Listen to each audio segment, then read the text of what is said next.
And then from there, I was finally able to get a bus that took me where I needed to go. And I get back to the hostel, and I swear this is like the worst hostel ever. It really stinks like sweaty shoes, or you know, like clothes, like I would say like a homeless person, or you know, something like clothes that have not been washed for weeks, or you know. And I think it's probably because of these two guys that were staying there, and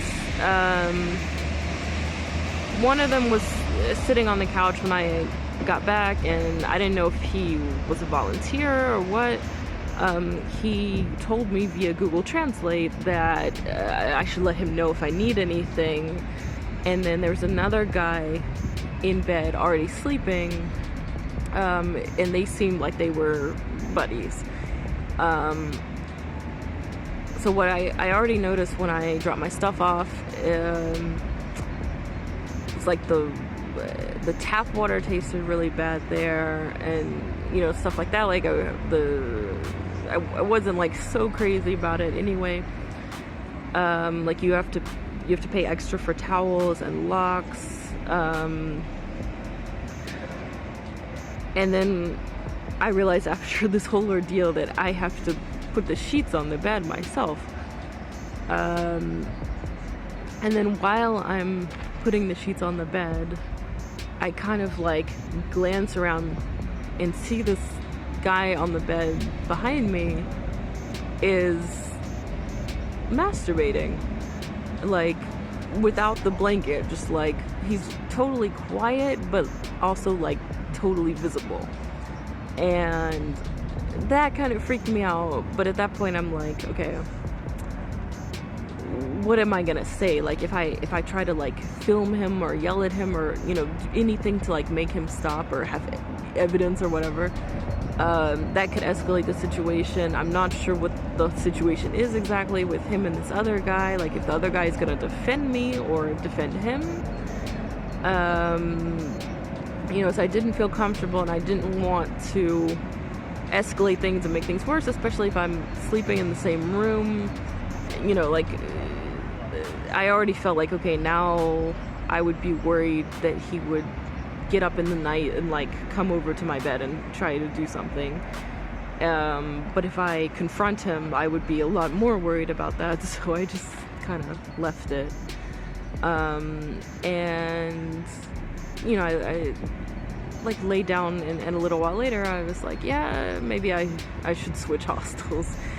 And I found like 3 other hostels that I thought were nice. They had all-night reception, but at that point I just like, I could not force myself to get up. Like I was still really cold from being out in the cold and rain for such a long time to get back to the hostel. I definitely get chills if I am sleep deprived, which I was. And you know, just yeah. Yeah, so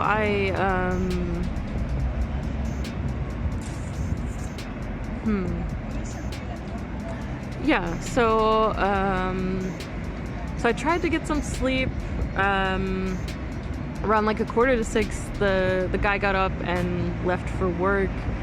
And at that point I was like, I was awake and I was still nervous. And this hostel had like a self-check-in thing, and reception is only for a few hours. And I'm like, either I wait until 10 when reception is open and I can talk to someone directly, or I just leave now. And then I realized I was itching and they had bed bugs, and I was just like, okay, like that's it, I've had enough.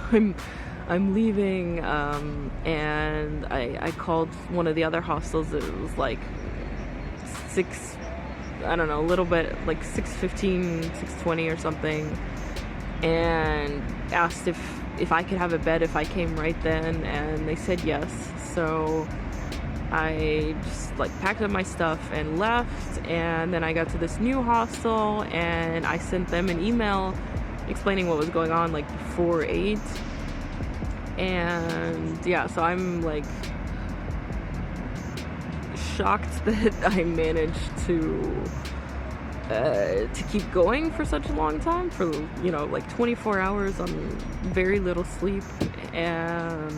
But like, as much as I would prefer to record this stuff like right before and like during and after it happens, I was already kind of out of it like after my flight landed, and then